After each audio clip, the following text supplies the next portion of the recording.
Like, if I were to try to round up how many times like me and my brothers or like my close people that I call my brothers have been beat up by the police or tased, and man, it's almost impossible, man. Like during the 90s, that was everyday life. You know what I'm saying? During the 2000s, it was everyday life. But during the 2000s, we found ways to kind of get away from them. You know what I'm saying? Like, man, the police is vicious, dude. Like, the police is vicious.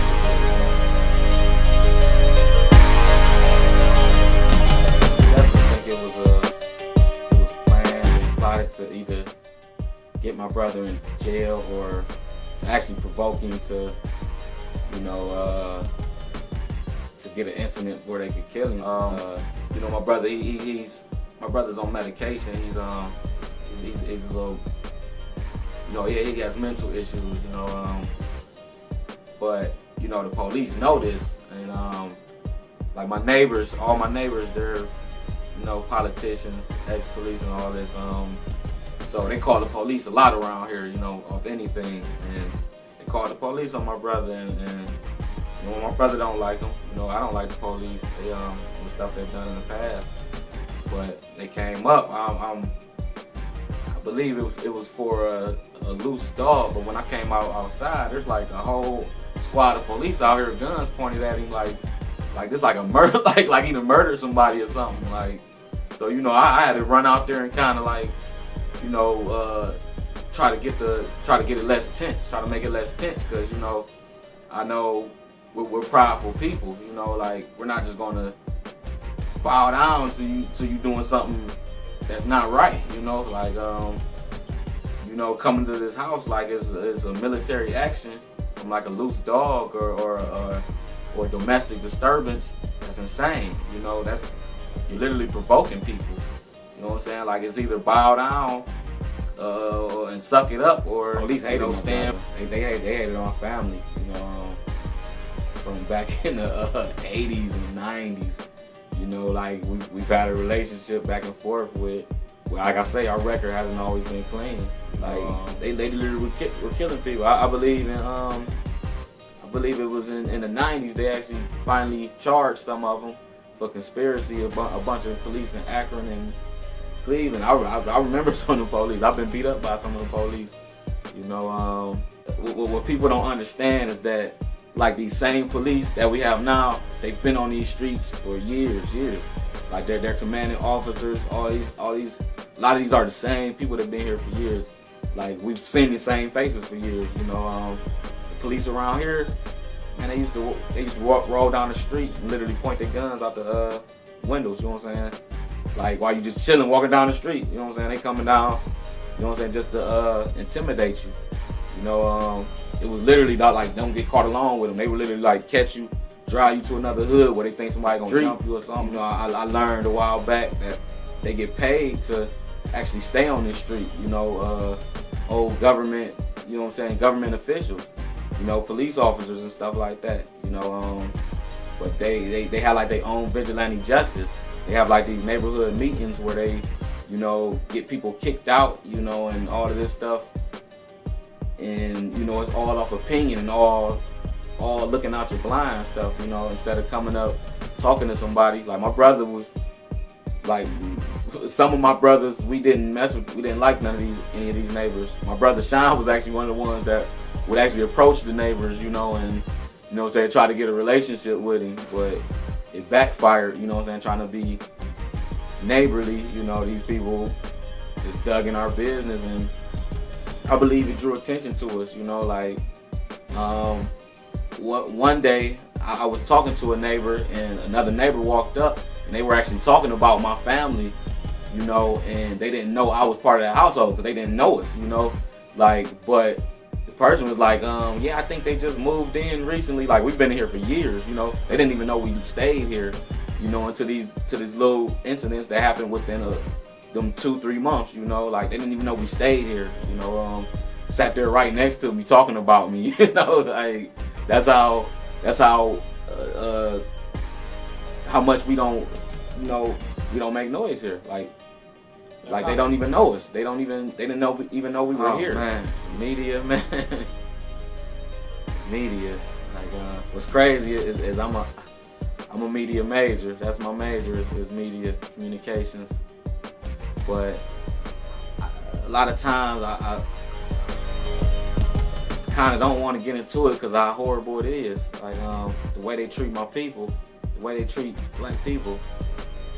Just the way I seen them twist my brother's story so bad, and the way that my neighbors took it upon themselves to get to all the comment boards, and post these false stories about my household, about my family, about how this is like the kick it party house, like this ain't the kick it party house. I have a family, I have brothers, I have many cousins, I have many nieces and nephews, and they are offended by seeing these children, seeing some life on the street, like most of the time they're complaining about noise is our children out there, playing, being loud, like doing what children do.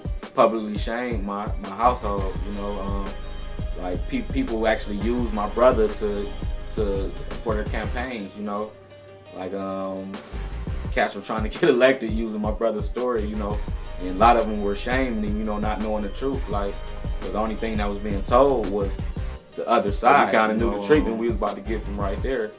They pretty much had a private trial with the neighbors and, the neighbors, the police, the judge, and my brother. Like, but they all know each other. Like. Propaganda,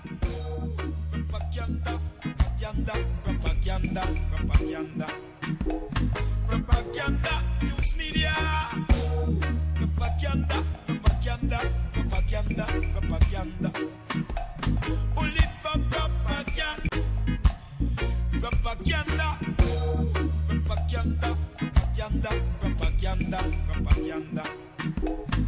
propaganda.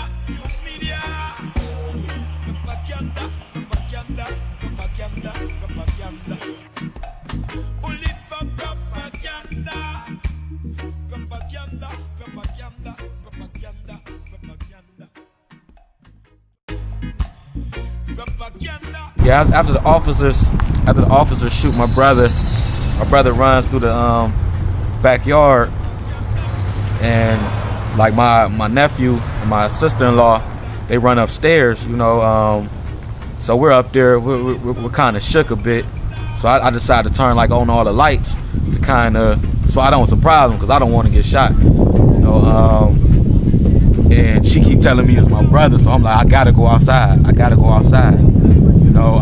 come out with my hands up, and that's when like all the police officers, they start arriving. Like, I mean, they arrived so fast, it's almost like it was planned. Like, but they say it was also a shooting or something on the west side, like at one of the clubs or something. That they say that's why the police were here so fast, but they were here super fast. Like, I mean, they were all through these little alleys back here. They were all through these people's backyards. They were evacuating these, like, they were here super fast. So I'm standing outside, like I'm trying to make some noise, like, but as soon as they finally see me, like, I just got like probably 20 guns on me, like, and they all run up here on my neighbor's top porch, and they put the spotlight on us. They put the spotlight on us while we up here on the top porch. So we're just up there for probably about, it's cold like it is now, but we're just sitting up there for probably about 10-15 minutes, getting interrogated. They asking us the same stuff over and over again. They still haven't found my brother. My brother, he's like down the street in some bushes, laying down. So they finally decide, they tell us to come down. We come down through the side porch. Through the side door. And when we get there, they have like the special forces guys there. They instantly put my nephew in handcuffs. My nephew, he's 13 years old. They put him in handcuffs instantly. They throw him on the car. He's on the car with the guys who were sitting in the van with my brother.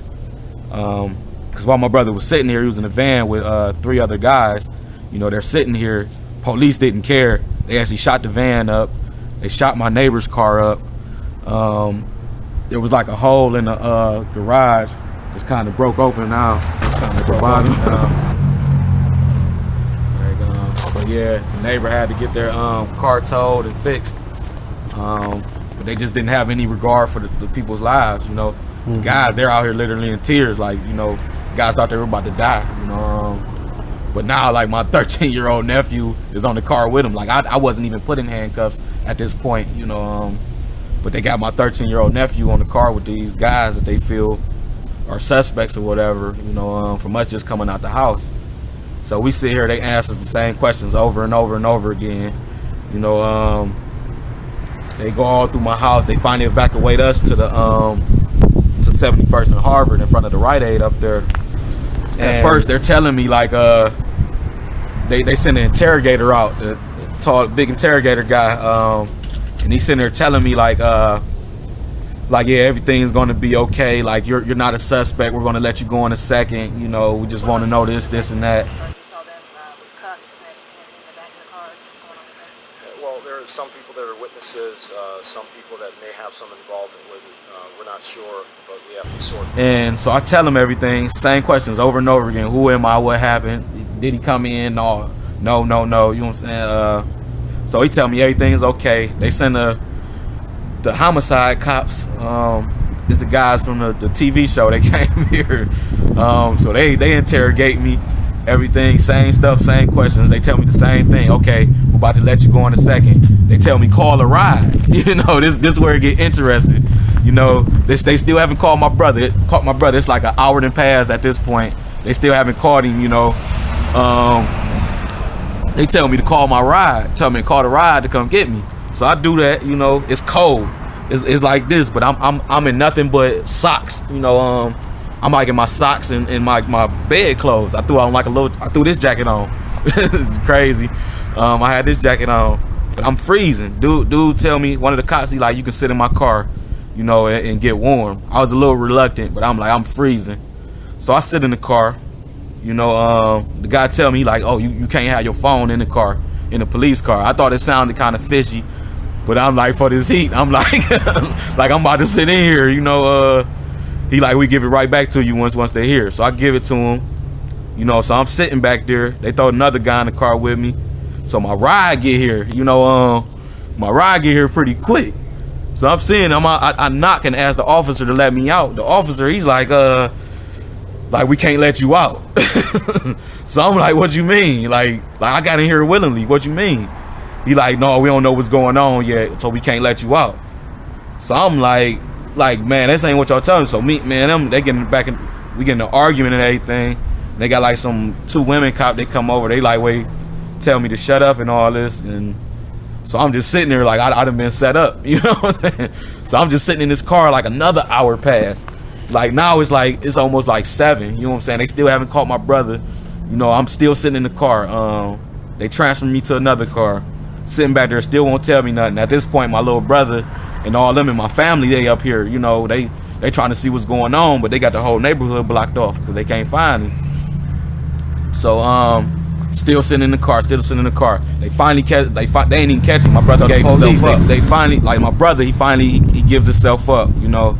He comes down, walking down the street with his hands up, you know. So they finally catch him. So I'm still in the car. I get to ask the officer, like, can I get out now? Y'all got him. They still saying no, we don't know what's going on. Like we sitting here just like you sitting here. They keep telling me the same thing. So I'm like, another hour passed. It's like a whole another hour passed. So now I've been in this car for like 3.5 hours. I'm back there, I just start panicking. Like I go into a panic attack. I'm like, let me out. And I'm like, I'm doing this panic attack. I'm like having this attack for probably about 20 minutes, you know what I'm saying? Like the officers, they just ignore me, you know what I'm saying? Like I feel like my chest getting tight, all of this, they just ignore me until finally, like my cousin, he kind of see me on the sidewalk and he starts screaming like what's up? So the officers finally get out, you know, they open the door and like, oh, you want us to get an ambulance? So I'm like, yeah. They finally call the ambulance. We go there. My little brother and my dude follow me up there to make sure I'm cool. When we get to the hospital, like they roll us past the room that my brother in, and I guess they look at me and my brother, we look just like each other. We down there twins. They look at him and know off rip like who I am. So they bum rush me. You know what I'm saying? They grab my brother and my dude, they snatch them like, so now I'm all alone in this hospital room with just these sheriffs and just literally me comes in. We literally sneak out the hospital.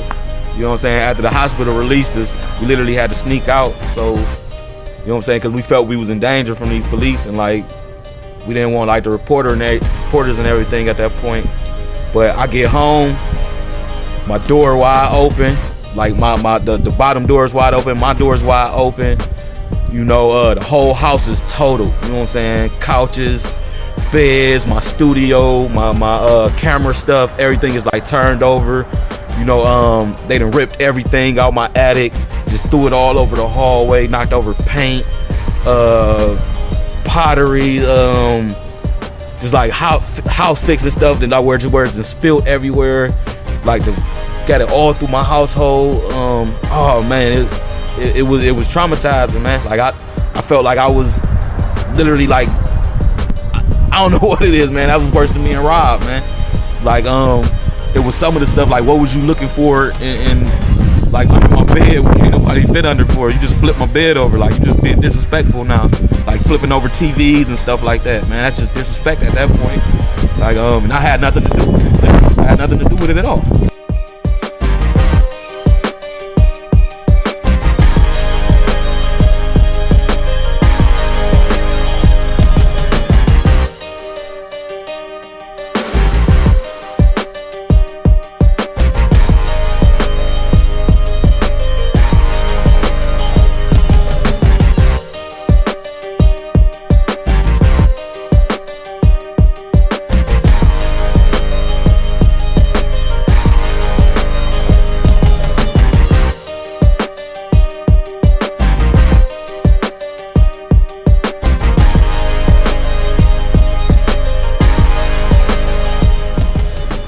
Like what I want is it's hard to know if we even gonna get it, but we do want justice, you know what I'm saying? Like I know that my brother did wrong, you know what I'm saying? He shouldn't have had the gun in the first place.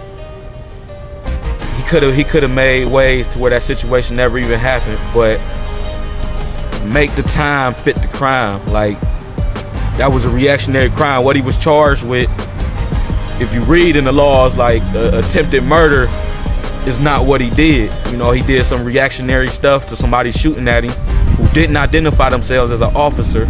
And I just want some awareness on it. We need some type of help. Like we're actually going through the appeal process now through his case. And I'm also trying to get a civil case for them, like basically kidnapping me, tearing up my home, invading me, like like I didn't even come outside like for a long time after that. Like I almost failed my semester at school because I stopped going to school.